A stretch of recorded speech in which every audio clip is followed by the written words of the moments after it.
Is something about her about to be nothing about her? The chef is calling out Katie and Ariana for their opening of Something About Her. She's giving her raw thoughts about it after working with them. We also have the Real Housewives of New Jersey reunion that was canceled and all the other rumors surrounding Jersey. And then we have some summer house drama surrounding Sierra and Paige, Trash and Lindsay after that finale. Let's get into it.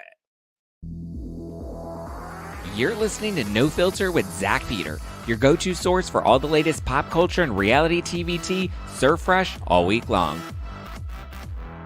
Now, let's dive in. What up, everybody? Welcome on in, welcome on in, welcome on in. Happy Monday. Hey, I hope you guys had a fun weekend. If you guys went out and were celebrating Pride, I hope you got a little lit and I hope you got some dick. I did not. I didn't either. Well, I got a little lit, but I stayed home. I stayed in. I wasn't doing anything crazy. I almost did. I had some friends that went to WeHo Pride and they kept like inviting me out, but I'm just like, WeHo Pride.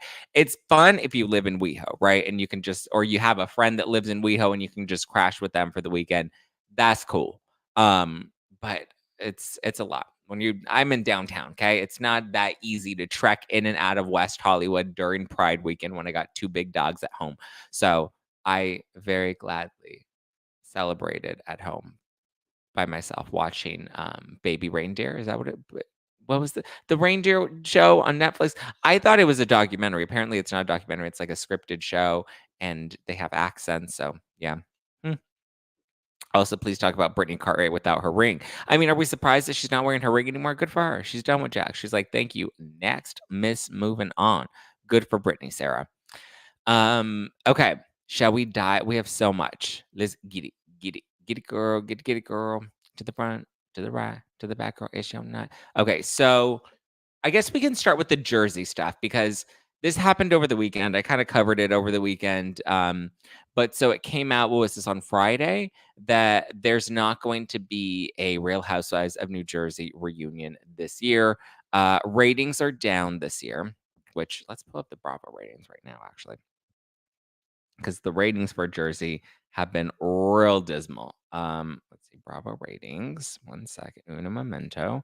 The last episode of Jersey brought in, wow, the Valley's bringing in some pretty strong. Vanderpump's always hitting over a mil. Below Deck always does so well. Summer House Martha's Vineyard gets real low ratings and has been put on pause. Okay, so the last episode of Jersey brought in 600,000 views. 600,000. Whew. Which is not far off from like a Summer House and a Top Chef. I mean, I feel like even the Valley is performing better than this season of Jersey, which is not that surprising. I just feel like not as many people are interested in Jersey this season. I guess the ratings aren't terrible, right? They're still kind of under 700-ish. But for a veteran housewife show, not going to happen. So ratings are down, shorter season, cast divided, have to have separate panels at BravoCon. We know that there was no cast trip at the end of Jersey. I personally have not really been watching Jersey. So this doesn't come as like a major surprise to me. I know that was kind of the what killed New York. RHONJ, remember when they didn't have a reunion because there was all the behind the scenes drama with Ramona and with Ebony, and the audience really hated that season. And so it's just that died a slow, painful death. And now it seems like Jersey's about to die a slow, painful death as well. And I'm not really surprised. It's kind of hard when you go into a season with the cast this divided. And it seems like the production company wasn't really pushing as hard for the cast to kind of get together or film together. Again, when cast members have too strict of boundaries, I keep making this point, it ruins the fucking show. So everybody that wants to bitch about how like they didn't like that Ariana was forced to be in the same scenes as Tom Sandoval when they fucking worked together.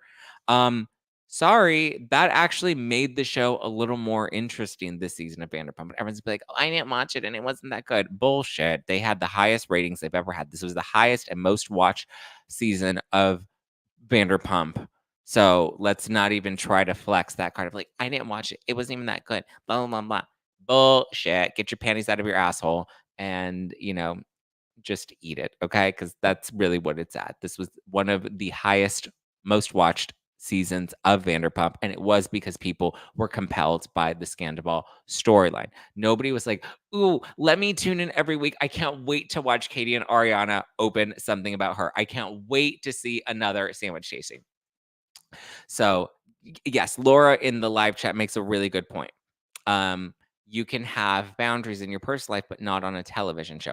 Yes and no. So okay. What's interesting is I was having this conversation with someone yesterday about the Kardashians and about Courtney specifically, because I know somebody that knows that like I mean, I can't talk about how close of a relationship they have to the Kardashians, but they've known them for many years and they've watched the transition. And we had a very good conversation about how, Courtney is somebody now on the Kardashian show that has really strict boundaries. And she's like, if I don't want to film today, I'm not going to film today. And if I don't want to show this part of my life, I'm not going to show this part of my life. And this person, I won't say if it was a guy or a girl, but, they were basically saying that like they respect Courtney for doing that, like in a personal sense, like, you know, yes, it's good and healthy to have those types of boundaries, but it's like then don't go into I mean, I always describe it like playing football, right? When you have strict boundaries, like sometimes those boundaries affect your performance on the fields. If you're just like, you know what, I know it's the Super Bowl, but like, I don't know, I'm just feeling a little off today. And like I need to protect my mental health. It's like, no, when you're playing the Super Bowl, you know what you're signing up for. You're getting a lot of money, you're getting a lot of fame, and that's kind of the price that you pay, right? You make that exchange. You know that this is what you're signing up for, and you go into that. And if at any point you want to go out of that, then there you go. You can pull out of that at any point. But when you choose to keep signing your contract and you choose to keep collecting your paycheck, I remember in earlier seasons, Kim and Courtney or Kim and Chloe would get frustrated with Courtney because they would be like, if you don't want to be a Kardashian anymore, then take the fucking Kardashian name off and don't benefit from the perks of having the Kardashian name and having the fame. But then also, being like, but I don't want to do the work of, making the show about the Kardashians, you know? And that's just what it is. And I think that's what's fucked up Jersey this season is that Teresa doesn't want to film with Melissa. Melissa's openly said, she's like, listen, I'll film with her if I need to, but like, I don't really want to talk about her. I don't really, I'll do whatever I have to do for the sake of my job. But if she doesn't want to fuck with me, then I don't need to fuck with her. I feel like Marge is kind of doing the same thing and being like, I don't want to be around Teresa and I don't want to talk to Teresa. And it's like this hard divide. But then now we see, everyone wanted to feel big and bad by flexing their boundaries. But again, when you're in that arena, you kind of sacrifice those boundaries. It's like when you agree to put your life out there for the world to see, you sacrifice your privacy to an extent, and that's just what comes with that territory. Some people say you sell your soul to an extent. Yeah, they're right. You do kind of sell your soul a little bit because that's what you're giving away. You have that exchange, right? And so I think this is, again, a perfect example. We saw it on Vanderpump Rules. We're seeing it now on Jersey. And we don't get to have a cast trip. We don't get to have a reunion because the cast refuses to film with each other. They had to have separate panels at BravoCon because the cast refuses to have any sort of resolution. Now there is responsibility on like production with like at some point if people aren't willing to come and play ball, then you need to cut them loose and move the show forward. However, you need to do that. And I think now they're going to be at the point where they're going to be forced to let go of some big key players on Jersey, and we're going to have to see how that all turns out. But I mean, I'm kind of, but I also, and I made this point on Instagram about how, so many audience members were crying about how, oh my God, these shows are too toxic and it's so toxic and it's so, oh, I can't take it anymore. It's just too much. I can't handle the drama. It's like, okay, then go watch, I don't know, fucking PBS. Don't ruin my WWE reality TV. But now here you go. You cried that there was too much drama and that these shows were too toxic, and now we lost out on a reunion. There, you got what you asked for. And I think the reason that they decided to scrap the reunion was probably for a few reasons. Not only are the ratings bad and the season was shorter and the cast is divided, but there were the messages that were, remember, there were the people, the blogger, or I use that term loosely because I feel like some of these accounts are a little more low budget than a real blogger.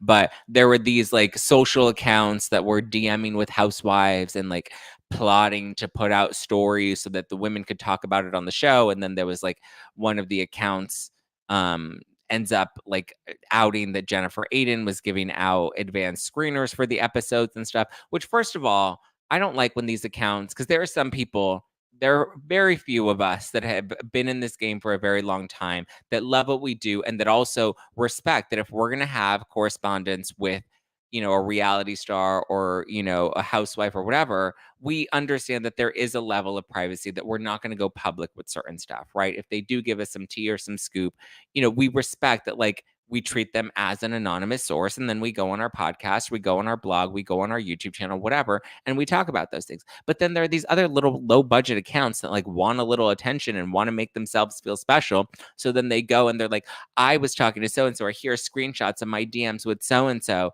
And it's annoying and it's cheapening this entire, part of pop culture and reality TV and, content creation. You're just being idiots. But so I know one of them was like doing a podcast and she was like talking about how she was colluding with Teresa and Louis and Jennifer to try to get these stories out there and blah, blah, blah. And I saw a couple of them were then bragging like on Twitter. They were like, ooh, ha, ha, ha, we got the reunion canceled. Oops, look what we did. It's like, you're a fucking loser. Get a life. Um, Sorry, I have respect for anybody that does content creation and like genuinely wants to like but when people like brag about I'm blocked by this person or I'm blocked by that person and I did this and I got the reunion canceled, it's like you're a fucking loser. Okay. Like we all enjoy these shows. We're not trying to like cause I don't know. I don't even want to talk about it. I'm going on a silly rant, but um there was all that drama, right? About housewives planting stories and working with different bloggers and giving them episodes so that they can put certain narratives out there online so that they can kind of control the online narrative. And then there's the whole Bo Dietl of it all and the investigating and the calling of the sons and all of that stuff, right? Bringing the kids into it. And so I think it just got too messy to the point where we also have like Leah McSweeney and Brandy Glanville, Caroline Manzo, Rachel Leviss, all these people that are making accusations against the network, and then the audience crying that it's becoming too toxic of a culture on TV when it's the least toxic I think it's ever been in comparison to the old reality TV days. But like, I think all of that combined, the network also just wants to really keep everything as kosher as possible and maybe putting Teresa and some of the other cast members in a room together and having to, break all of this down. I think the network just wants to keep things as clean as possible. And so they said that we're not going to get a traditional reunion like we've gotten in the past, which I assume then means that they're gonna do something, and it's probably gonna be like a sit down, a check in, a where are we now, which I don't really care about. I don't really need a check in, a where are they now a year later, and they're just like, this is what my family's doing now. So they said that we'll get some sort of a reunion, uncertain what that will look like. Maybe they'll do it similar to like the after show, how they sit them down in like pairs and then they ask them about scenes. Maybe they rehash some of the stuff with them individually with sit down interviews with Andy or something. I don't know. That to me is not an interesting reunion, and I don't really care to watch them reflect on the season. Unless it's the final season and this is like a goodbye package, then I would be interested in their reflecting on their time on the show altogether. But them reliving a season that's already not that good, yeah, I'm gonna say thank you next. You know, just a little thank you next. Thank you next. Not today. So those is my thoughts about Joyzy, um, and Jersey getting the reunion scrapped. I also saw Andy Cohen did an interview with, what was it, New York Magazine or Vulture? He just did a listen, his PR crisis team is really working to put out these good stories about him. But I have to say, he's pretty candid about it because they keep saying, like, is Andy Cohen canceled? Is Andy Cohen canceled? Is he going to be canceled? And he really has continued to, like, not get canceled. But he does, I like when he talks about the shift in the culture, right? Whereas like before, things that, he wrote in his book or things that he would say on Watch What Happens Live, like don't and wouldn't fly in today's culture, because now we have an outrage culture where everybody just wants to find reasons to get outraged about something. They want to feel down for the fight and they want to be like, yeah, I'm mad, and I want to make everybody else know that I'm mad because I want them to feel my pain. And it's like, what pain? These topics aren't even that deep. But so, yeah. It wasn't a bad read. I read through half of it this morning. I'll probably read the rest of the half of it after I tape this, but he's out there saving face and doing, he's not hiding, which got to give him props for that, right? But so yeah, that was a good read. Oh, I had a good weekend though with my pups, with my dogs, my puppies, my babies. I love them, my Sky and my Sully, and as much as I love them, I want to make sure that they're in good hands, right? And they have good care, which is why I'm proud to say that today's episode is sponsored by the ASPCA Pet Health Insurance Program. In today's world, we insure a lot, from cars and homes to cell phones and even travel plans. But what about insurance for your cat or your dog? With ASPCA Pet Health Insurance, you can focus on the care your pet deserves and cover what matters most. For many pet parents, summer's all about making travel plans, like adventuring through national parks or visiting pet-friendly beaches or road tripping across the country. Wherever your journey takes you and your furry friends, you can help protect them along the way with the plan from ASPCA Pet Health Insurance. To explore coverage, you can visit aspcapetinsurance.com/no filter. The ASPCA Pet Insurance Program has been around for over 18 years, and they've helped more than 600,000 pets during that time. They allow you to customize your plan, helping to ensure that your pet's plan is as unique as they are, because we know vet bills can really add up when you least expect it. It's simple. Use their app to submit a claim, and you'll receive reimbursement for eligible vet bills directly into your bank account. Explore coverage now. You can visit aspcapetinsurance.com/no filter. That's aspcapetinsurance.com/no filter. Again, that's aspcapetinsurance.com/no filter. This is a paid advertisement. Insurance is underwritten by either Independence American Insurance Company or United States Fire Insurance Company and produced by PTZ Insurance Agency Limited. The ASPCA is not an insurer and is not engaged in the business of insurance. And while we're on the topic of things I love me some dry farm wine, especially during the summer. A nice, good white wine box, perfect, right? It's a wine subscription. They ship straight to your door per your wine preferences. And I love dry farm wines because these wines are sugar-free, low carb, keto, and paleo friendly. There are no toxic additives, so you won't get that gnarly wine headache. You won't get that gnarly hangover. They're third-party tested for purity, lower in sulfites, farmed organically, and they're vegan. So check it out now. I call it my hangover-free wine. You can check them out at dryfarmwines.com/Zack. That's ZACK. Dryfarmwines.com/Zack. And better yet, you get your first bottle for just a penny. So get your penny bottle right now. Go to dryfarmwines.com/ZACK. Okay. Okay. All right, what's next? What should we talk about? Ooh, let's talk about the sandwich shop, and then we can talk about Summer House. Ooh, but I have to give Nicole Keegan a shout out. Nicole Keegan with the super chat. Nicole is making it rain in the live chat. Seeing your live chat notifications makes my day. I love your podcast. By the way, where has Josh been? Oh, Josh is in Louisiana. He moved back to Louisiana, Nicole Keegan. But he's doing well. He's happy. He's with his family. He seems like he's very grounded. LA's a very tough city to be in, especially when you don't have family. I'm very lucky and blessed and privileged to have been born and raised and grown up here in LA. So all of my family is here in LA. We're like multi generations here in LA. So, we have lots of extended family here. And it's tough, Love Josh, sending Josh love. Hopefully we'll get to collaborate again soon. Right now I'm letting him settle back in and enjoy life and, tip some cows and crack some crawfish out in Louisiana. But don't worry, he's doing well. But thank you for checking, and thank you for the super chat. I love when you guys send me love like this. I feel like you're my sugar daddies. Thank you. Okay, let's talk. We'll talk something about her, and then we will talk about Summer House because I have some feelings. I have some thoughts. But let's talk about something about her because Penny, y'all know Penny.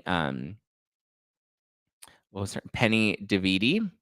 She's a chef, and she's the chef that Lisa Vanderpump introduced them to help them open up their sandwich shop. Something about her, right? Chef Penny, been around the block. This is her wheelhouse, right? She knows how to run a kitchen. She knows how to build a successful culinary business. This is Chef Penny's lane. Okay. So we very briefly saw this on the show that there was a fallout with Chef Penny where she wanted to be a partner. She wanted to be some sort of equal share or have some sort of share in something about her. And that she said that that was her impression going into it. Ariana and Katie, from my understanding and from what we saw on the show, did not feel the same way. They did not want to make her a partner. They wanted to make her like a salaried employee, essentially. You get a salary, and they also wanted to give her, I think they agreed to giving her like a percentage of profits from that specific something about her location once it, reaches a certain, reaches a certain profit margin. Then they would give her a piece of that, right? So Penny said she was under the understanding that she would be a partner in the something about her business. And it sounds like Penny had a much bigger plan for what they wanted something about her to be. Ariana and Katie sound like they just wanted one little sandwich shop and that's all they really wanted to do with it. Eventually, I believe they cut Penny out of the deal. Penny has come out on like Twitter and she's talked about how um she got ghosted by the girls essentially, but the girls were like, no, or sorry, the women, Katie and Ariana, they were allowing their lawyers to kind of work everything out and figure out some sort of issue. But they essentially cut Penny out of the business, and Penny seems a little bitter about it. I will say that she's a little angry, right? But so it's interesting. Because she's now spoken out again now that the shop has actually opened and now that we see the line and the lines down the street and people seem to be loving the sandwiches, yada yada yada. So Penny has spoken out and she has issued yet another statement, and she says, this is not what I put together. Seeing the opening of something about her, Penny says, this is not what I put together. This is not the vision that I had for this place. She I guess gave this statement to The Sun. She said, people wanted something spectacular. The sandwiches sound sexy, but unfortunately looked underwhelming. Keeping the business going will be challenging. At some point, the fans will realize that the only person that they'll see at the shop is Terry, Katie's mom. It's a once and done kind of place. It's not a business that can be scaled. Unfortunately, their overhead is going to be too high and they can't make enough product.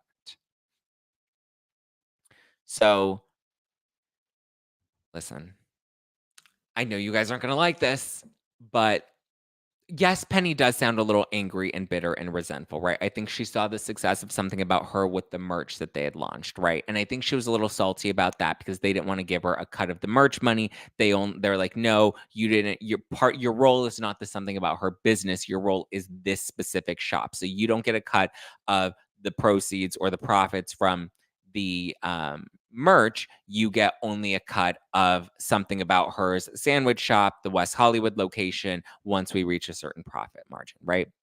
So now I get Penny being a little angry and bitter. And I think her talking to the press is part of her being a little bitter and angry. However, I do think Penny is right.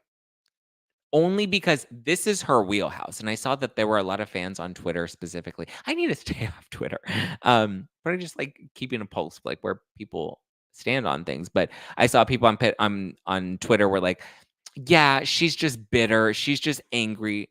She's just hating." Someone's like hammering something. she's like, "She's just hating, she's just bitter that they cut her out." And I'm like, "Maybe, but that doesn't mean that her criticism of the business isn't valid. Like, this is her wheelhouse." Lisa Vanderpump said it on Vanderpump Rules, where she was like, "It's weird that they wanna cut Penny out of the deal." She's like, "I've never known Petty to be, someone that's, like, greedy and, like, wanting to, like, get in on or wanting to, like, I don't know, wanting too big of a piece of the pie." She's like, "Penny's actually someone that can really help the girls because Penny's opened business establishments like this in the past. Like, this is what Penny does." And Lisa was kind of like, "Ooh, I don't think it's too good of them to be cutting Penny out," especially since Lisa was the one that introduced Penny to them because they've never done this before. They've never opened up an eatery before.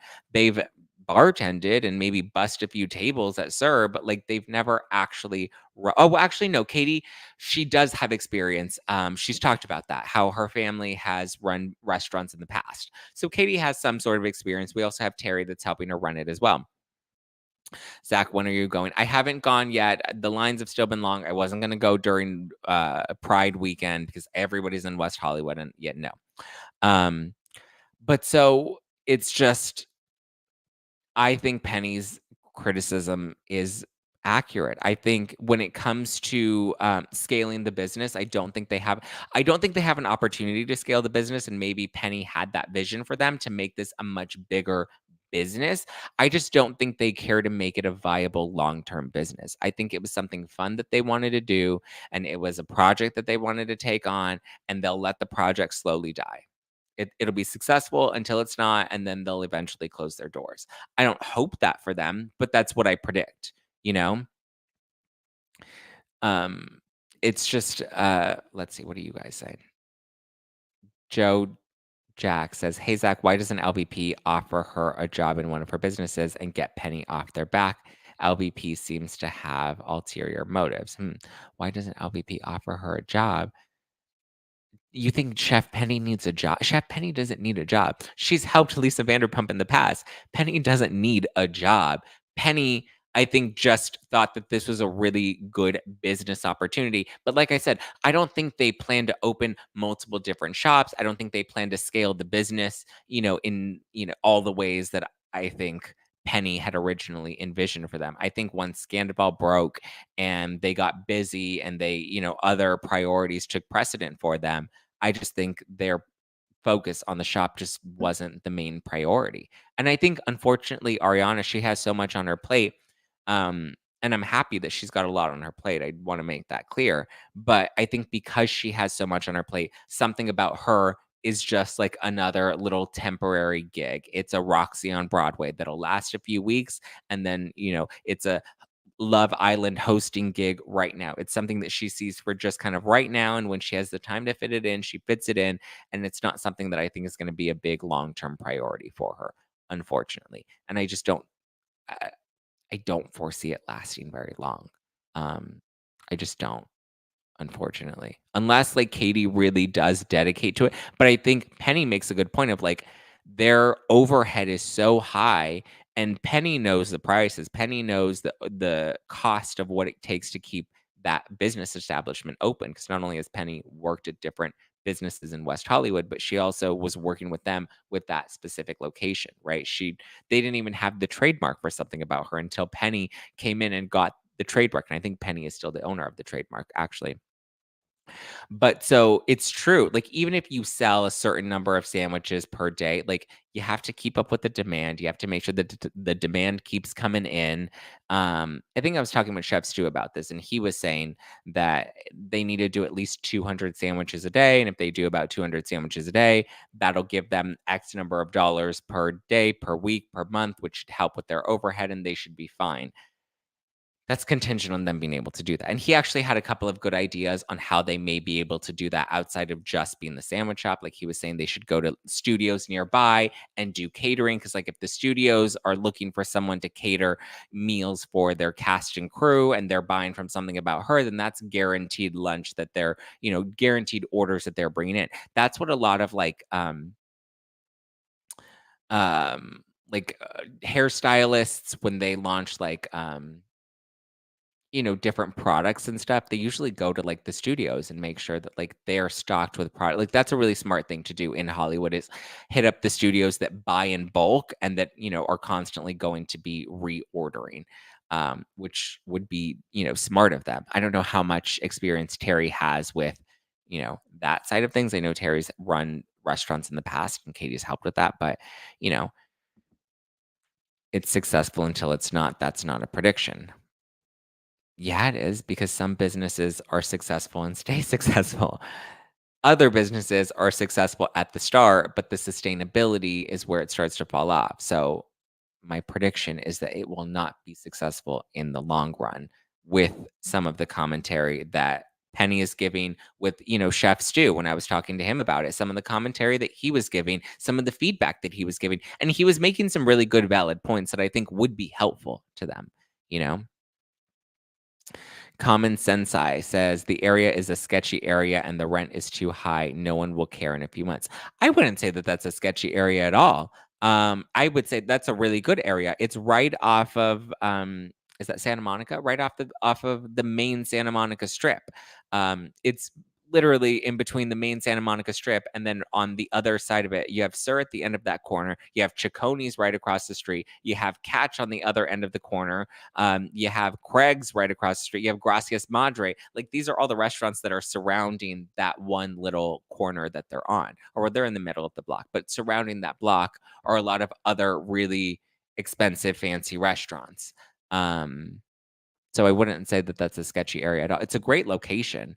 I don't know how much foot traffic there is for a sandwich. I've seen a lot of places try to have their businesses in that little spot, and the turnaround is pretty they don't last very long, but I think it also has to do with the overhead and being able to, as Penny said, you know, making enough product to bring in enough money to make sure you can pay the staff, pay, the rent, pay the fees in West Hollywood, like the permits and stuff are crazy. LVP's always, struggling to keep up with everything because I think West Hollywood is just very litigious. Sanders says, is it realistic for the cast of Vanderpump Rules to think their job will last forever? Why don't they have a plan B, C, D, especially if they have families to support? I think that's what they're doing is they're trying to put in place those plan B, C, and Ds. That's why they're investing in properties. Lala's been able to keep her business alive. Schwartz has Tom Tom and he has Schwartz and Sandy's. It seems like Schwartz and Sandy's, they're finally starting to get that into a stable place. I do kind of feel bad for Schwartz because I feel like Tom Sandoval's kind of off doing his own thing and not really tending to the business as much as he should, considering he is, one of the main owners of Tom Tom or sorry, of Schwartz and Sandy's. Like I see Schwartz really putting in a lot of work. I see Jax putting in a lot of work with his Jax's Studio City bar. So, um, but I think that they are thinking about the future and they're trying to make sure they put things in place to take care of them. And I think maybe something about her was originally the plan before Scandal.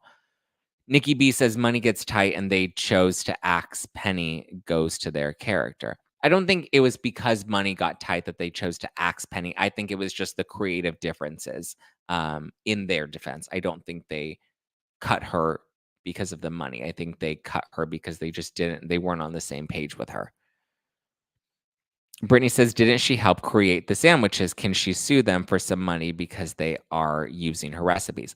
I mean, there could be some sort of buyout that they did. I don't know what the details were, but they could have been like, here's your payment for your services. Thank you.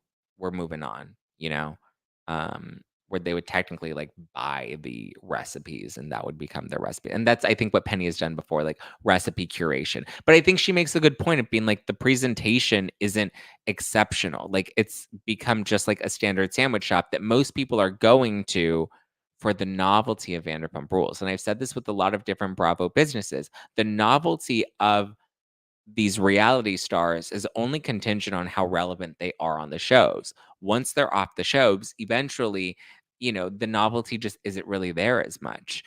Countess Luann, somebody that I'm surprised has really been able to keep that going. She's been doing she's really becoming a cabaret star. I've seen some of the videos on TikTok and she's not like, amazing, but she knows how to put on a show, and people do still really like her, and she's keeping the business alive. I will give her props for that because I mean, we'll see how long that lasts, but you know. Happiness King says, brag, I have my business degree, so this is really interesting to me. I could never imagine undertaking a restaurant in today's world, especially without experience, right? You have somebody like Penny that does this all the time, and losing that expertise, I feel like is a challenge. Again, because I think a lot of people are going to something about her for the novelty of the show. And when the show is put on pause, the show is on break, Ariana's off filming Love Island and doing Broadway, Chicago on Broadway. It's. I would also imagine the same way we saw with Schwartz and Sandoval, there may start to be a little resentment with Katie having to hold the fort down. It's going to be tough. We'll see. Michelle says, if Penny is like that now, it seems they made the right decision of cutting her out. If Penny is like what now? Again, Penny has done this this is Penny's wheelhouse more than it is Katie and Ariana's wheelhouse. I don't think Penny is like anything. I don't love that Penny's talking to the press. But I would imagine that the press is constantly reaching out to her, asking for her for comment. And so she's just like, you want to comment? Here's my comment. Just Josh says, food costs are just rising and rising. Yeah, I agree. Um,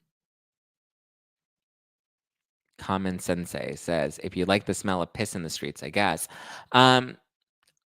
West Hollywood to me typically doesn't smell like piss in the streets. West Hollywood's one of the cleaner parts of LA.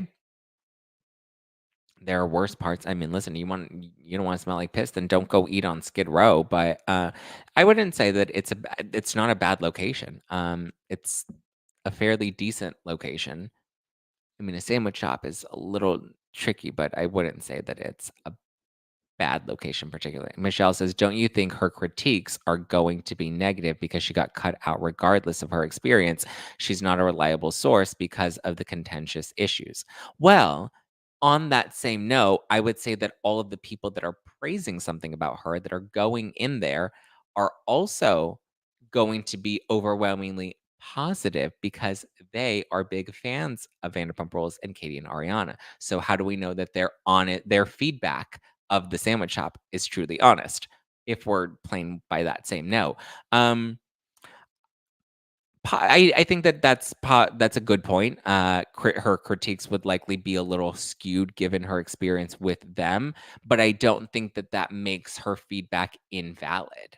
I'm sure she doesn't want to see them fail, but I'm pretty sure, given her experience, you know, she sees the flaws that are there that she could have or tried to or wanted to help prevent, you know? Sarah says the girls were on ET talking about Ariana doing Chicago, and after she's done, Katie can go on vacation. We'll see. Okay. Great. Listen, give Katie a vacation. Wanda Lee says Penny said that they changed the sandwiches from what she designed from them. She criticized the girls for their Sammys. Okay, so that wasn't entirely clear. Oh, I guess the names are the same. That's right, Wanda, because they did have the Diane and the Cameron. I believe that those were all the same, but you're right. It looks like they may have, and that's why she's saying the sandwiches sound sexy, but unfortunately looked underwhelming. Keeping the business going will be challenging. At some point, the fans will realize that the only person they'll see at the shop is Terry, Katie's mom. I believe that. I don't think Katie and Ariana are going to be out there bussing tables much more down the line. How can they criticize without going or even tasting the food? Sus. How can she's not criticizing the taste of the food. She's saying the presentation was underwhelming. She said people want something spectacular. And it sounds like she had a much grander vision for it than what the presentation was. Tiffany says they use Penny and cut her out like a bad habit. Let's be honest. Yes and no.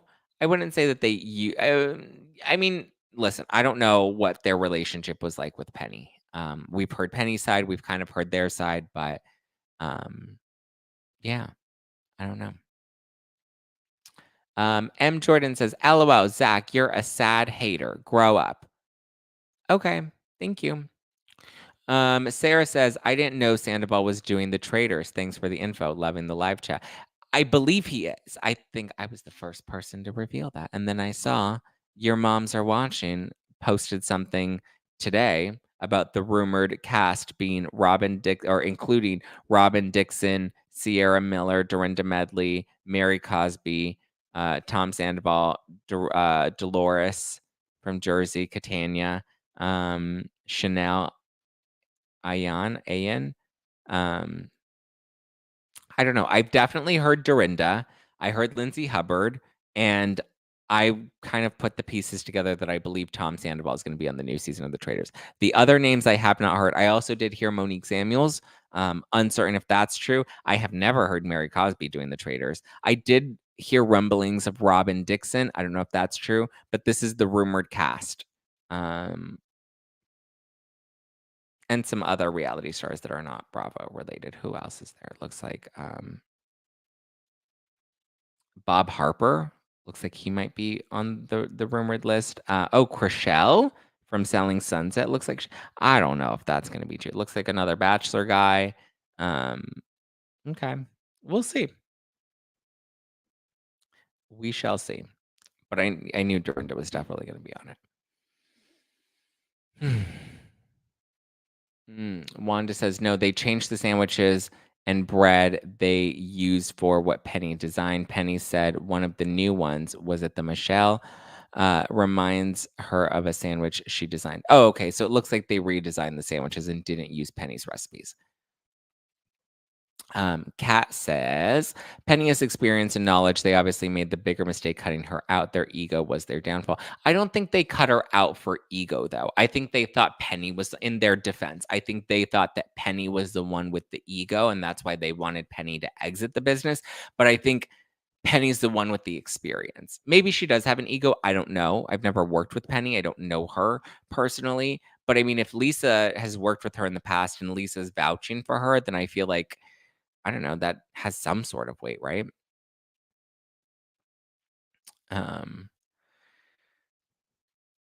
yeah, my buddy just went to something about her and had a great time. That's great. I'm very much looking forward to going. Say it loud in the live chat. How long was something? No, let's not. I'm saying it'll be closed by next year. No, we're not rooting. We're not taking bets on how long. Guys, that's not very nice, Brittany. Joe says, I mean, they're sandwiches. I don't know if the sandwich design or presentation difference would be that stark. Yeah, I guess I kind of agree with you, Joe. Like, I don't know. Well, I mean, again, in talking to chefs too, he was like, there are different ways that they could have made it special, like ink. Michael, what was it, Bellagio? Is that his name? He had the Ink restaurant, and then he had a smaller shop called Ink Sack. And the reason Ink Sack was so popular, and I remember when our office was in West Hollywood, and we would go to Ink Sack for lunch. I remember it was the novelty of, because he was on what, Top Chef or something. He was on a reality show. I know that, and I wasn't familiar with him then, but I just remember, like, the team was always like, "Oh, yeah, Michael Bellagio, ooh, and Ink Sack," and they just opened Ink Sack, and so I remember we would go and get our lunches there. But it was because, 1, there was the novelty of it, but 2, it was the way that it was cutely presented, right? They would put it in these cute little black sandwich bags, so it felt kind of nostalgic. They would write your name on the bag. You would have your kettle chips, you would have your sandwich. Like, it was a very cute presentation, and it was cheeky, right? It had the novelty of, like, you have your sandwich bag and it's called Ink Sack, so you go and you get your sack, whatever. So, yeah. I think that there's a way to present something that makes it feel special or that makes it feel unique. And that's why it sounds like Penny was like, I wanted the experience for customers to be spectacular. I wanted it to feel exceptional so that there was a reason that people kept coming back to that spot. And a reason they kept coming back without it just being about wanting to see Katie and Ariana in person, which is, I think, part of the the novelty of it right now. Danny says, well, I look forward to you and Chef Stew reviewing it. Yes, I can't wait. We're trying to make it. We're gonna make it happen, I promise. New Earth Volunteer says fans are bullying food critics that go to something about her and give honest reviews. Why are fans bullying food critics? I haven't seen fans bullying. Oh, you're saying giving honest reviews. Oh, because there was that one guy. Remember we talked about him last week that went and he's like, these 3 sandwiches are super mid, but this one sandwich was really good. I think it's the Diane that everybody's loving. But he's like, these other ones, not that good. He was like, this one's really basic. This one's not good, but this one is really good. And fans are, yes. And they're giving honest reviews. Yes, but they're fucking food critics. That's why the people that are criticizing Penny, I'm like, this is her fucking business. This is what she does for a living. You're going to judge her. Why? Because you're a loser that's a fangirl and like, rubs one out to Ariana because you think that she'll take a selfie with you one day. Like, what a weirdo. Now you're getting me fired up. Okay. Let's see. Let's talk about, we have another super chat before we move on to Summer House. Abu says Penny sounds like the girl who didn't get asked on a second date and is bitter. Like she was hired to do something specific. She did it. Doesn't mean the girls should have to go into business with her. Well, I think it's more of about that there was a I do agree. Listen, guys, I'm with you on the point that I think that she's a little bitter and a little salty about not having a piece of the pie. But I think she saw a lot more potential. I think she was like, they're giving out a basic, Ralph's apple pie when it could have been like a really exceptional specialty 2-decker pie or something, whatever. So I think it's more she's upset by the loss of the potential with the business more than she's upset that they've cut her out of this particular business because she doesn't think that this particular model that they have in place is going to be sustainable, which is I think a fair assessment, right?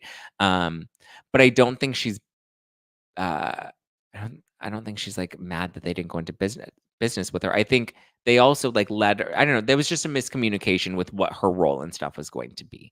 Um, but I do agree. I think she sounds a little salty, but I also understand that like she really wanted to help them build this into something special. But it's like if you're going to put in that work to make this business something really great and profitable, then yeah, you do want a piece of that, right? Because you're helping to build that. I think anybody going into any startup company and they're going to help them build that company into something bigger, you want a piece of that. I think that's a very fair and valid. I mean, for anybody that isn't just a fangirl and like wants to actually look at this objectively, I think that that's fair. Oh, Joe says Michael Voltaggio can sack his ink in me. That's for sure. He's a hottie. Let's see what he's up to these days. Zach is doing great. We all have our thoughts. Thank you, Sarah. I appreciate that.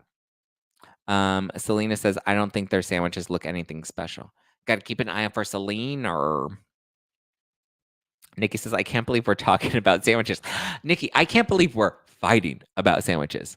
I think he and his bro opened something in Vegas. Something about him? Something about his ink sack? Something about his sack? Is that what he called it in Vegas? Something about his sack. Something about Michael's sack. Michael Voltaggio. Zach looking great, loving the beard, pimping. Thank you, Michelle. I appreciate that. Some people love it. Some people hate it. Some people like the dark hair. Some people love the dark hair. Everybody got something to say. Happiness King says different communication styles and perceptions of said communication. It's the women's business, but this is what she does is consult business owners on the menu. Thank you. I think you summed it up perfectly. I think it was miscommunication. I also think Scandival changed it a lot, right? I think Scandival changed everything. I mean, Ariana didn't have all these really big opportunities that are taking up a lot more of her time, prior to Scandival. So I think Ariana was expecting to be more hands-on in the business. And I think, I just think, like you said, communicate different communication styles and different perception of what the business was supposed to be or what they wanted it to be. I think circumstances changed. And I think those are all fair things. But yes, this is her. This is what she does. She consults business owners on their menus, on their restaurants. She's been in this game for a long time. Let's talk about Summer House, though, because I found that there was a little bit of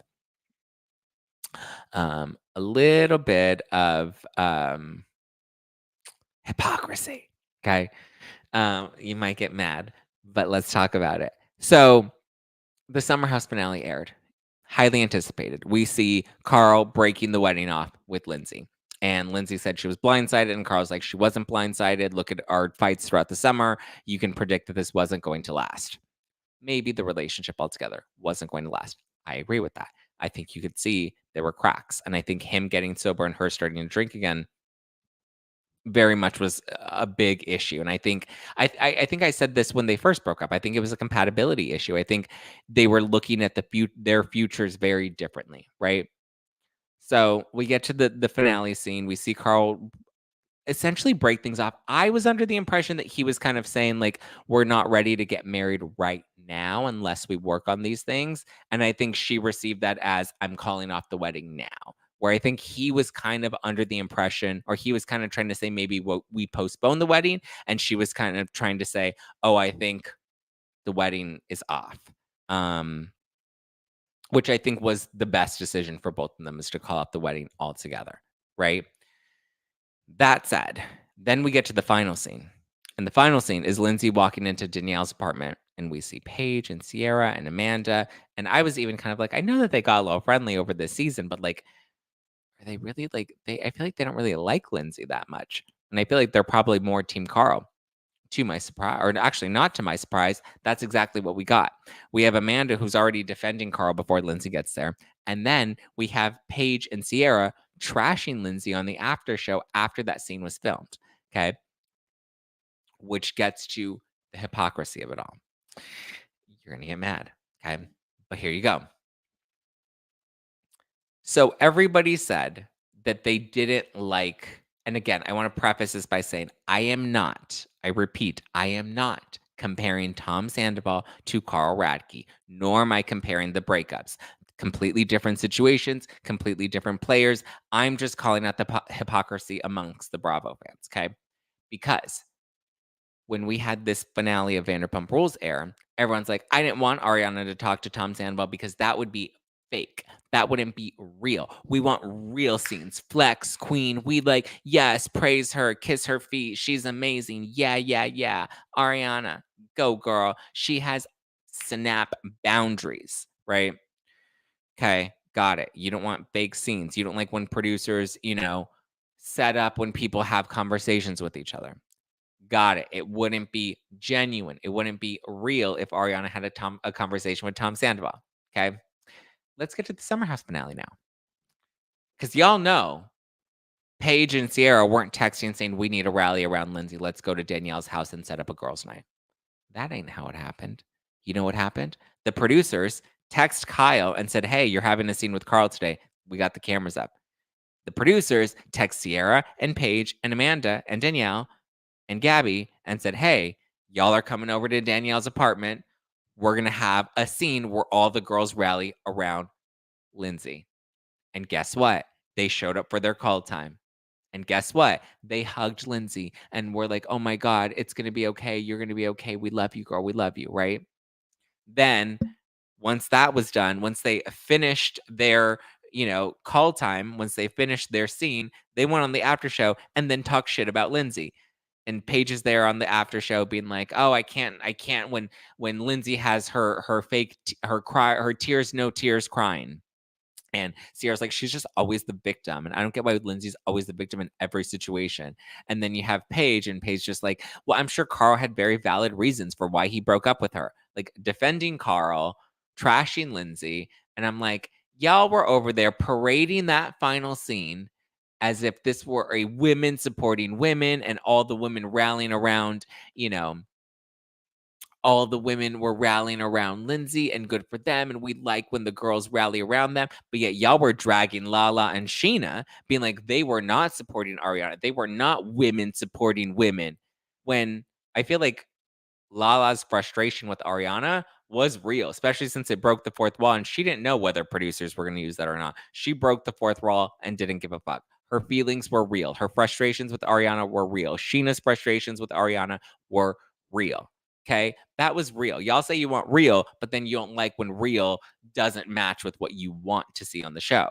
because what you wanted to see on the show was Lindsay getting fake support from Paige and Amanda and Sierra. And we know it's fake support. And we know that they didn't want to be there because producers asked them to come and film this scene. And we know that their support was fake because they went and said the exact opposite and trashed Lindsay on the after show.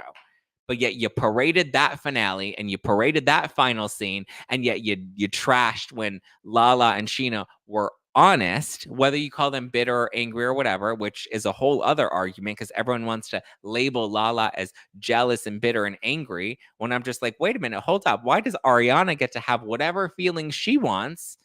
And if anybody criticizes Ariana's feelings, then we're, not allowing, we're uncomfortable with women having feelings and raw emotions. But yet Lala's not allowed to have feelings and raw emotions just because you don't like them, just because they make you uncomfortable. You don't get to choose which women are allowed to have feelings and emotions and which women are allowed to express those feelings and emotions. If that's your argument and it's all about support women and let women have their emotions, then that should be fair across the board. And you should call out Paige and Sierra for being fake. And Lala was being honest. And Lala gets to be angry and bitter just as much as Ariana gets to be angry and bitter. And you don't get to go and just, pick and choose which ones you want because they're your favorites. Okay? Because Ariana is likable. Likable is subjective. You ain't making no sense. Well, Susan, rewind it, replay it, and take some notes. Because Ariana is Beyonce. She thinks she's Beyonce. She said it at the reunion that she gave them the best finale that guaranteed Lala another season. It's like, why is Ariana allowed to have her ego in that moment where she's like, I don't think I'm Beyonce, but guess what? I gave you the best finale, Lala, and you got another paycheck for another season, Lala. It's like, well, that kind of sounds like she thinks she's Beyonce in that moment. But why is Ariana allowed to pop off there? But like, Endub says, look at the comments online. They compared their looks, their age, their bodies, and their temperaments. LOL. F that. Who's comparing what? I try to look at the comments online very little. Stassi said she's Beyonce. Keep up. Stassi is Beyonce. Amen. Thank you. Team Lindsay, Team Lala, Team Sheena. Here's the thing, though. I'm not trying to and my point is, I'm not trying to get people to pick teams. I'm just saying people pick and choose when they want this or that.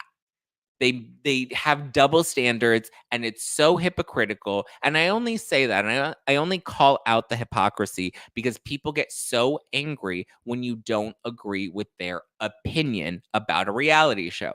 That's why I'm pointing this out, not to make you change teams or whatever. You can still love Ariana or like Lala or like Lindsay or like Paige and Sierra, whatever. I'm not here to sway your opinion. I'm just saying people get so mad when someone has an opinion that's different than theirs when they're flip-floppers in their own fucking lives. The number of comments that I did see, and I didn't even notice this until somebody pointed it out to me, and then I started to go and look, of the number of people that have been like, oh my God, Zack, I'm so disappointed in you. I'm so hurt by you choosing to defend Lala. Like, I used to love your show, and I have to unfollow. I have to unsubscribe. And someone came to me and they're like, why are these people acting like you murdered their cat and they're so disappointed in you? And I was like, I didn't even realize. I was like, I just thought they were mad at me. I didn't realize they were disappointed in me. I'm like, you guys, it is not that serious. Like, it is really not that serious. I can assure you my opinion of a reality show, when I haven't actually picked a side, I joke that I'm Team Lala just because it fires people up even more. And I just like to see them get their panties in a bunch. That's why today I'm wearing my Send It to Daryl sweater, because I wanted to piss a few people off because they get so worked up about it. And I'm just like, you guys, it's not that deep. Like, what happened when Bravo was fun and we used to have like cheeky little shade that we would throw at each other and then LOL and then wait until the next episode the next week? Like, when did we lose that? Like, again, to Andy Cohen's point in his Vulture article, this outrage culture is outrageous. My opinion of a reality show where, again, I did not actually pick a team Ariana or a team Lala. I said I saw it from everyone's angle in that finale. And then my opinion started to sway, or my show started to sway more towards defending Lala's side of things because there was so much resistance to that I was like, no, this is what I'm trying to say. And people would get so angry about that. And they like think that my opinion of Vanderpump Rules is somehow indicative of my character. And listen, I also understand that, like, a lot of people identify with Ariana because they can relate to her, right? Maybe they were in a relationship where they got cheated on, or they felt wronged by a friend, or whatever the case may be. And they can identify to Ariana's experience, or identify with Ariana's experience. Sorry. And I get that. I think that a lot of times, projection is natural when we watch these shows because, and I don't think projection is necessarily a bad thing. I think projection is a normal thing, right? I think we see people on these reality shows that we can relate to. Maybe that's why I relate to Lala, because I feel like I'm just a straight shooter and I say whatever the fuck I want and I don't care if it's popular or not popular. That's just who I am. Maybe that's why I relate to Sheena, because I want to see everybody's side, and I want to, when I see somebody getting cast out by the world that used to be my friend, I want to see if I can repair that relationship because I want to believe the good in people. So I think maybe that's why I kind of see them. I don't have really strict fuck everybody boundaries like Ariana, so I can't relate to that as much, but I understand it, right? And so I think that there are a lot of people that are rallying behind Ariana because maybe they have felt wronged by someone. And so that's why it feels personal to them. So I try to add that context in when people give negative feedback or commentary. Like, I know my producer, because again, we've been getting slammed in the podcast ratings with the 1 stars and whatever. It's fine. I've been through this. I went through this with the Erica James. Like, I've been through this before, where people want to unsubscribe and I'm a terrible person. Whatever. I've been through this. I've had this podcast for 9 years. I've ridden all the highs and lows and all the waves. Anything that's happening in this moment is temporary. I don't care. But I was like, trying to explain the peaks and the valleys with that. But like, it's interesting for sure. But it's not that deep, guys. Like, let's just enjoy these shows. Let's have fun. Let's be okay with people disagreeing with us. I know sometimes I get a little provocative and I will tweet things or say things just because I will know it will piss people off. Send it to Daryl. If you're getting so worked up about a send it to Daryl sweater, then my love, we need to reevaluate our priorities in life. You know, that's all. Laura says, thank you for normalizing seeing more than one point of view. We don't have to disagree with someone just because we agree with someone else. Exactly. Great point. Lori Martino says, the issue is Bravo shows haven't been as good lately. I mean, that's fair. Kat says, I actually am strongly against Ariana's boundaries, and we're all allowed to have an opinion. I don't think Ariana's boundaries are fair to others. I agree to an extent about that. I think we are all, valid in our boundaries, but I stick to my point of being boundaries when they get too strict do affect a reality show. Because the point of a reality show is to open up your life to cameras and to the world to watch your life, that there really aren't boundaries that come with that, right? You can't be famous and want privacy at the same time. You can't be in pursuit of fame and also want to maintain your privacy. Some people unfortunately are thrust into fame. I understand them wanting privacy, but people that are in pursuit of fame, like what Bethany was saying about, I don't always love Bethany, but like she has made some good points. Like when she was saying, like when celebrity couples break up and then they're like, please respect our privacy. It's like, no, if you're parading your relationship around for the world and you're actively pursuing fame, that's actively walking in the opposite direction of privacy. You're leaning into overexposure rather than privacy. And so I think, and Bethany made a great point. It's like if you want the fandom to be with you in your highs, they're also going to ride with you in your lows, they're going to be there for all of it, and they expect to be there for all of it because, they helped and opened you up to the world of highs, so that when you're in your lows, they're also going to want to open you up to that as well. You don't get to just, be famous when it's good for you. If that's what you're choosing, right? If that's what you're pursuing. How is Ariana refusing a conversation with Tom not reality? Most of us would have done the same thing. Yeah, in real life, but not on the show. When you're on a show, again, it's the Super Bowl of the season. It's the finale. You know that like this is what you're doing. I think Kristen Cavallari made the best point of that. To an extent, she is hurt. You could see it at the reunion. I agree, Sandra. I think she's absolutely hurt. But again, if you tore your Achilles heel, don't sign up to play another season. Either go and heal that and take some time off, or don't sign up to play another season of football. Mental health will always be more important than trash TV. I agree. Maybe you need to leave trash TV if it's affecting your mental health. That was my advice for Rachel Leviss. I am a gray rock. I love gray rocking. I gray rocked all the people out of my life and gray rock myself in the Isle of Manhattan. I don't know what gray rocking is, but good for you, girl. Maya says, what will Katie do without Ariana? She is so up her ass. I mean, she seems to be doing fine without Ariana. Joe says, everyone on these shows wants it all. They want fame and the privacy when it really is more of the negotiation of how much fame you want to attain the level of privacy you want to maintain. Exactly. More privacy means less fame. More privacy is less exposure, you know? But the show ruins reality TV. Stop breaking the fourth wall. May be an unpopular opinion, but I don't like that.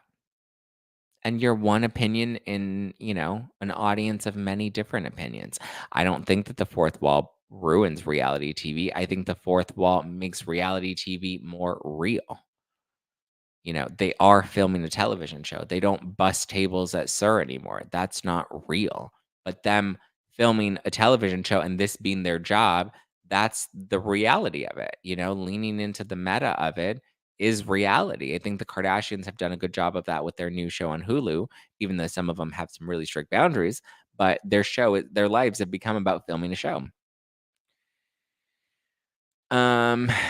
End up says, I can't with all the dumb, trendy labels. If you want to be famous and low key, how about don't be on a reality show and put in the work with acting? Thank you.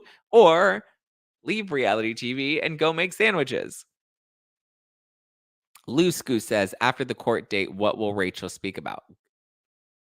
I don't know. Very curious to see where that goes. All right, we've gone on well over an hour today, which is very rare, but oh, look at Kat says, I love the fourth wall being broken. See, everybody had different strokes for different folks, right?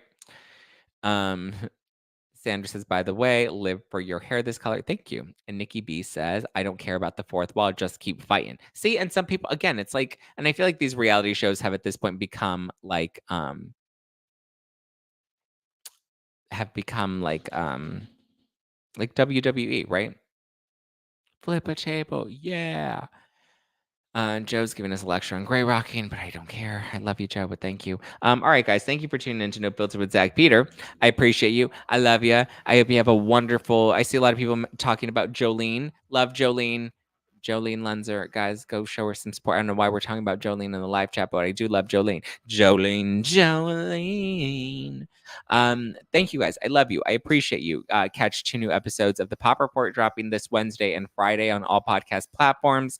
And listen to No Filter with Zack Peter every Monday, Tuesday, Wednesday, and Thursday, live streaming on YouTube first thing in the morning and available on all podcast platforms. So be sure to listen, like, rate, subscribe, drop the 5 stars. If you're watching this on YouTube, be sure to hit a like button on your way out.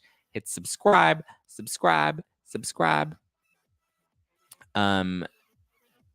Thank you guys. I love you guys. I appreciate you. Sorry, just all Leanie says, I swear Zack Peter is so close with Lala because of how much he gives props to Lala and bashes Ariana. Just look at the sweater he's wearing. Didn't we just talk about this? Okay, Leanie, go rub one out to me. Thank you guys. Have a wonderful rest of your day. I will talk to you tomorrow morning.